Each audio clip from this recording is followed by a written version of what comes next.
ನಮಸ್ಕಾರ. ನಿಜ ಕನ್ನಡ ನ್ಯೂಸ್ನ ಈ ವಿಶೇಷ ತನಿಖಾ ವರದಿಗೆ ನಿಮಗೆಲ್ಲರಿಗೂ ಸ್ವಾಗತ. ಇವತ್ತು ನಾವೊಂದು ಅಚ್ಚರಿಯ ವಿಷಯದ ಬಗ್ಗೆ ಮಾತನಾಡಲಿದ್ದೇವೆ. ನೀರನ್ನು ಉಳಿಸಬೇಕು ಅನ್ನೋ ಒಂದೇ ಉದ್ದೇಶದಿಂದ ನಿರ್ಮಿಸಲಾದ ಆಧುನಿಕ ತಂತ್ರಜ್ಞಾನವೇ ಹೇಗೆ ರಾಷ್ಟ್ರಮಟ್ಟದಲ್ಲಿ ನೀರಿನ ಬೃಹತ್ ಪೋಲಿಗೆ ಕಾರಣವಾಗುತ್ತಿದೆ? ಬನ್ನಿ, ಈ ವಿಪರ್ಯಾಸವನ್ನು ಅರ್ಥ ಮಾಡಿಕೊಳ್ಳೋಣ.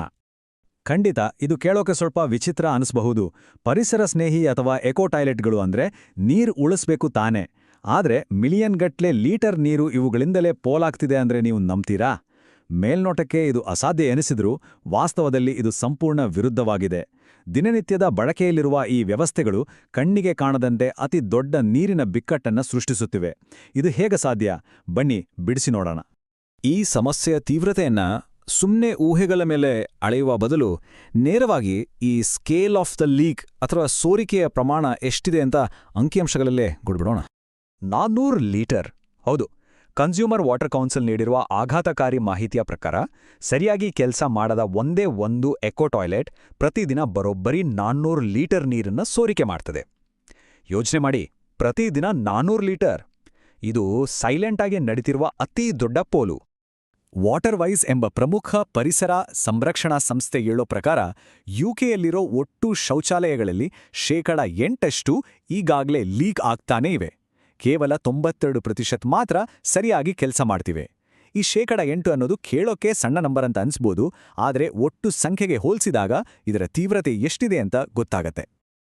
ಆ 8% ಲೆಕ್ಕ ಹಾಕಿದ್ರೆ ಇದು ಇಡೀ ಬ್ರಿಟನ್ನಾದ್ಯಂತ ಸುಮಾರು 3.6 ಮಿಲಿಯನ್, ಅಂದ್ರೆ 36 ಲಕ್ಷ ದೋಷಯುಕ್ತ ಟಾಯ್ಲೆಟ್ಗಳಿಗೆ ಸಮ.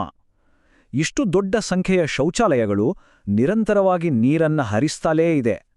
ಪರಿಸರ ಸ್ನೇಹಿ ಅಂತ ನಾವು ಅನ್ಕೊಳ್ಳುವ ಈ ಡ್ಯುಯಲ್ ಫ್ಲಶ್ ಶೌಚಾಲಯಗಳೇ ವಾಸ್ತವದಲ್ಲಿ ಅತಿ ಹೆಚ್ಚು ಸೋರಿಕೆಯಾಗುವ ವ್ಯವಸ್ಥೆಗಳಾಗಿವೆ ಅಂತ ತಜ್ಞರು ಹೇಳ್ತಾರೆ. ಅಸಲಿಗೆ ಈ ಸಮಸ್ಯೆ ಶುರುವಾಗಿದ್ದೇ ವಾಲ್ವ್ಸ್ ಮತ್ತು ಸೈಫನ್ಸ್ ನಡುವಿನ ಯಾಂತ್ರಿಕ ವ್ಯತ್ಯಾಸದಿಂದ. ಹೊಸ ವಿನ್ಯಾಸಗಳಿಗೂ ಮತ್ತು ಸಾಂಪ್ರದಾಯಿಕ ಬ್ರಿಟಿಷ್ ಎಂಜಿನಿಯರಿಂಗೂ ಇರೋ ವ್ಯತ್ಯಾಸವೇ ಇದಕ್ಕೆ ಪ್ರಮುಖ ಕಾರಣ. ನೋಡಿ, ಯುರೋಪಿಯನ್ ಔಟ್ಲೆಟ್ ವಾಲ್ವ್ಗಳು ಸ್ವಲ್ಪ ಅಗ್ಗವಾಗಿ ಸಿಗ್ತವೆ. ಇವುಗಳಲ್ಲಿ ರಬ್ಬರ್ ಸೀಲ್ ಬಳಸ್ತಾರೆ. ಆದ್ರೆ ಸಮಸ್ಯೆ ಏನಂದ್ರೆ ಈ ರಬ್ಬರ್ ಸೀಲ್ ಕಾಲಕ್ರಮೇಣ ಸವೆದು ಹೋಗಿ ಲೀಕ್ ಶುರುವಾಗುತ್ತೆ. ಅದೇ ಇನ್ನೊಂದು ಕಡೆ ಸಾಂಪ್ರದಾಯಿಕ ಬ್ರಿಟಿಷ್ ಸೈಫನ್ ಇದೆ. ಇದು ಥಾಮಸ್ ಕ್ರಾಪರ್ ಅವರಂತಹ ವಿಕ್ಟೋರಿಯನ್ ಎಂಜಿನಿಯರ್ಗಳ ಕಾಲದ ಗಟ್ಟಿ ವಿನ್ಯಾಸ. ಇದು ಸ್ವಲ್ಪ ದುಬಾರಿಯಾದ್ರೂ ಇದರಲ್ಲಿ ಯು ಬೆಂಡ್ ಮೂಲಕ ಸಕ್ಷನ್ ಅಥವಾ ನೀರಿನ ಹೀರುವಿಕೆ ನಡೆಯುತ್ತೆ. ನೀರಿನ ಮಟ್ಟ ಯು ಬೆಂಡ್ಗಿಂತ ಮೇಲಕ್ಕೆ ಹೋಗದೆ ಇರೋದ್ರಿಂದ ಇದು 100ಕ್ಕೆ 100 ಸೋರಿಕೆ ಮುಕ್ತವಾಗಿದೆ.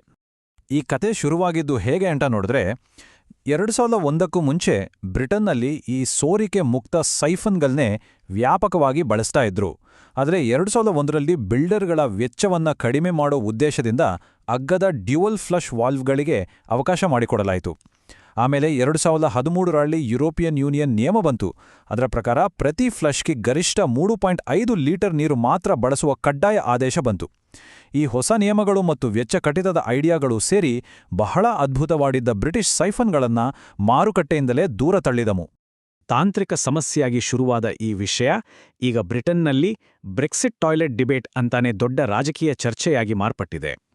ಈ ಬಗ್ಗೆ ಪ್ಲಂಬಿಂಗ್ ಉಪಕರಣಗಳ ತಯಾರಿಕರಾದ ಮಾರ್ಕ್ ಮೋರಿಸ್ ಅವರ ಮಾತು ಗಮನಾರ್ಹವಾಗಿದೆ. ಅವರು ಹೇಳುವಂತೆ, ಬ್ರೆಕ್ಸಿಟ್ ನಂತರ ಈಗ ಸಿಕ್ಕಿರೋ ಶಾಸಕಾಂಗ ಸ್ವಾತಂತ್ರ್ಯವನ್ನು ಬಳಸಿಕೊಂಡು ಈ ಸೋರಿಕೆಯಾಗುವ ವಾಲ್ವ್ಗಳನ್ನೇ ಸಂಪೂರ್ಣವಾಗಿ ನಿಷೇಧಿಸುವ ಕಾನೂನುಗಳನ್ನು ಸರ್ಕಾರ ಜಾರಿಗೆ ತರಬಹುದು ಅಂತಾರೆ. 2001ರ ಹಿಂದಿನ ಸೈಫನ್ ವ್ಯವಸ್ಥೆಗೆ ಮರಳುವುದು ಈ ಸಮಸ್ಯೆಗೆ ಸೂಕ್ತ ಪರಿಹಾರ ಅನ್ನೋದು ಅವರ ವಾದ.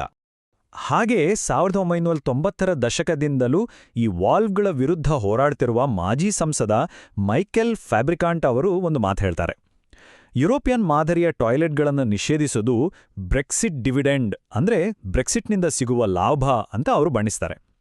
ಇದರಿಂದ ಲಕ್ಷಾಂತರ ಗ್ಯಾಲನ್ ನೀರನ್ನು ಉಳಿಸೋದರ ಜೊತೆಗೆ ಬ್ರಿಟಿಷ್ ಉತ್ಪಾದಕರಿಗೂ ಸಹಾಯವಾಗುತ್ತೆ ಅನ್ನೋದು ಅವರ ಅಭಿಪ್ರಾಯ. ನಾವು ಇಲ್ಲಿ ಯಾವುದೇ ಪಕ್ಷದ ಪರವಹಿಸುತ್ತಿಲ್ಲ, ಬದಲಾಗಿ ಮೂಲ ವರದಿಗಳೇನು ಹೇಳುತ್ತವೆ ಅನ್ನೋದನ್ನ ಮಾತ್ರ ನಿಮ್ಮ ಮುಂದಿಡ್ತಿದ್ದೀವಿ.